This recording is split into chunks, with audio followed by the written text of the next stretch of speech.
Hello. I-compare natin 'to 'no, mabilisan lang na comparison. So ito ay, multi-tools na packetable, puwedeng gawing keychain. Parehong-pareho actually ang physical size niya and physical appearance. Nag-iba lang yung disenyo 'no, dun sa pinaka-skin niya. Ayan, makita niyo 'no. Ito, gawa ito ng Nextool, okey? Sikat na gumagawa ng mga multi-tool. Ito naman, ang brand nito is Fleesa, ang gumawa nito yung Great Star. So, actually magkaiba ng manufacturer, pero pareho sila ng itsura, pareho ng bigat halos, pareho ng laki, ayan 'no. Yung materials na ginamit halos pareho rin. So, ano ba yung pinakakaibahan? So, tingnan natin. So, bubuksan ko 'tong mga tools na ito muna 'no, dito muna tayo sa next tool. Buksan natin para makita natin kung ano yung mga meron dito, kung ano talaga yung kaibahan niya. Hmm. Ito gunting 'to, eh. Okey, open ko lang, ayan.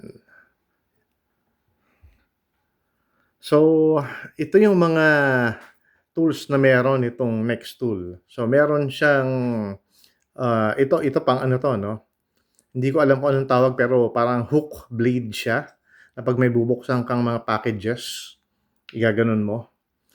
Meron siyang can opener, ito. At the same time, ito yung bottle opener niya, kasama dun sa can opener.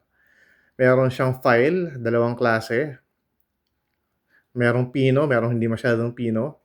Meron siyang, maliit na Phillips screwdriver, meron siyang gunting, at meron siyang knife.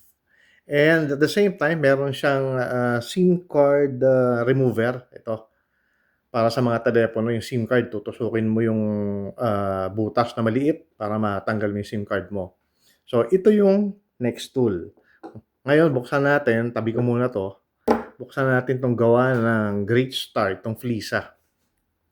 Okay. So, I'll open this. Okay. Sa unang nabuksan ko, kita na kaagad yung kaibahan 'no. Wala kasing, walang, tawag dito, walang lagari o saw yung version ng Nextool, eh. Okay. So, ito yung gunting niya. Again, ibubuksan ko siya. Yan. So, wala itong kasamang SIM card, tool, wala. Ito yun 'no, yung binanggit ko kanina, SIM card tool. So, ang major na kaibahan niya, walang SIM card tool itong gawa ng Great Star, itong Fleesa. At isa pa, ito ay merong, package opener 'no, yung hook na yun. Itong isa ay wala, pero instead naglagay siya ng lagari. Ang isa pang noticeable na kaibahan 'no, tingnan niyo yung laki ng can opener. Mas malaki yung can opener nitong Nextool, mukhang mas sturdy siya kumpara dito sa gawa ng, Great Star, itong Fleesa, yun. So, habang binubuksan ko makikita yung isa pang kaibahan, eh, 'no. Eto sasara ko siya ngayon 'no, at babanggitin ko sa inyo, sasabihin ko sa inyo na napakaswabe ng opening and closing nitong tool na ito na gawa ni Nextool.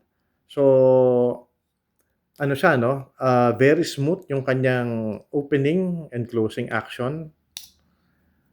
Dito hindi masyado, dito sa isang 'to. Nararamdaman ko meron siyang ano, ganit. Hindi siya kasing smooth nung isa, meron siyang, galas o friction, mararamdaman yon.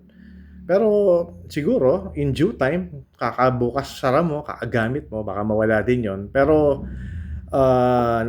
very noticeable kasi yun, eh. So in terms of, quality dun sa salat niya o dun sa feel niya, lamang itong, Nextool. So halos pareho lang naman ng ano 'to 'no, ng, kalidad. Halos, pareho lang. Ang pinagkaiba lang yung isa may lagari, yung isa wala. Instead meron siyang pambukas ng packaging. So depende na lang kung ano ang priority niyo, kung saan niyo gagamitin, yun ang bilhin niyo. So, parehong maganda siya, wala akong masasabi, parehong okey siya. So, thank you for watching.